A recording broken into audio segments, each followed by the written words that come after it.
Unfortunately, the tariff news saga never ends. The latest twist and turn is that Commerce Secretary Howard Lutnick went on ABC's This Week with George Stephanopoulos and was saying that the electronic imports, the smartphones, chips, and computer imports that we heard were exempted yesterday, looks like we might just get a temporary pause on them, and there'll likely be sector-specific tariffs on those electronics. So it doesn't seem like they're going away. So in my opinion, the worst case scenario is off the table.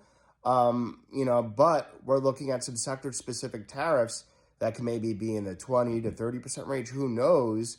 Better than the 145% tariffs on China initially. But we thought we were initially in the clear. It doesn't look like that's the case now. So although the worst case scenario is off the table, I expect the stock market I honestly don't know how it'll trade off this. There's so much back and forth, whiplash, change of opinion in terms of what the policy is. The market initially reacted yesterday really well to the exemption of these electronic imports to the U.S. from tariffs. But today, if they're still coming, and we don't know what it'll be yet in terms of percentage, and we don't know the details. Business leaders want clarity. They're going to hold back spending. That's going to slow the economy. Consumers also want clarity because if they don't have clarity, they'll also hold out on spending, and that slows down the economy. So this uncertainty and constant, redirection and whiplash of policy is a risk to the economy.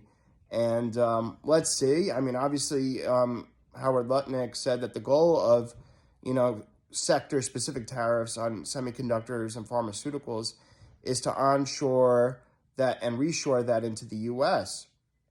If that happens, that's a decent goal, but that could take over 5 years to materialize once you build these manufacturing facilities. So let's hope cooler heads prevail. Let's hope these sector-specific chip tariffs we get more details on. Let's hope they're not that high. Let's hope they're even less than 20 to 30%. But either way, hearing this, yesterday I thought the news was a little bit too good to be true.